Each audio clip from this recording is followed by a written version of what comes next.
Ils étaient un peu moins de 200 personnes à répondre jeudi à l'appel du collectif Interassociation de Toulouse. Soutenu par de nombreuses associations comme le DAL ou les enfants de Don Quichotte, le collectif remet en cause un dispositif d'hébergement saturé. En effet, il manquerait plus de 1000 places sur toute la région. Les carences dues à un choix politique, selon Geneviève Genève, co-coordinatrice du collectif Interassociation. On est dans une situation de crise économique très importante et au lieu de s'occuper des personnes qui sont les plus défavorisées, c'est pas le choix politique qu'a fait l'État. Et il y a de moins en moins de budgets qui sont attribués pour les personnes qui sont sans abri. Et effectivement, vu les conditions économiques des personnes, il y a de plus en plus de personnes qui basculent d'un appartement ou d'un hébergement sur la rue.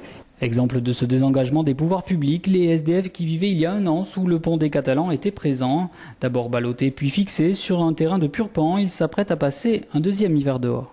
L'hiver dernier, justement, c'est la mairie qui était venue les voir en disant on va vous sortir de sous le pont et on va vous mettre dans une phase transitoire pour vous reloger rapidement. Et puis la phase transitoire, elle vient du pérenne et on se demande combien de temps ça va encore durer. On a eu plein d'élus qui sont venus nous voir et tout, enfin les élus de la mairie qui nous ont dit oui voilà ça va se faire, ça on va trouver, tatati, tatata. Et ils nous ont joué du violon. Et puis après, nous on est toujours comme ça quoi.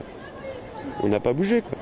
Et la situation ne semble pas pouvoir s'arranger, comme nous le confie Isabelle Bricot, membre des Don Quichotte. Aucune proposition de sortie du terrain n'est proposée parce que je pense que la mairie pourrait proposer un bâti pour les mettre au moins à l'abri en attendant que les DALO soient appliqués. Mais pour l'instant, on n'a pas de réponse. Donc on espère qu'aujourd'hui, cette mobilisation va permettre de les remettre en lumière, de montrer que c'est des battants qui sont en résistance et que le droit est pour eux.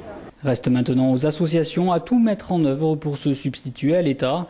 En effet, l'ouverture de plusieurs squats est notamment prévue pour permettre à ces oubliés de la loi DALO de passer l'hiver au chaud.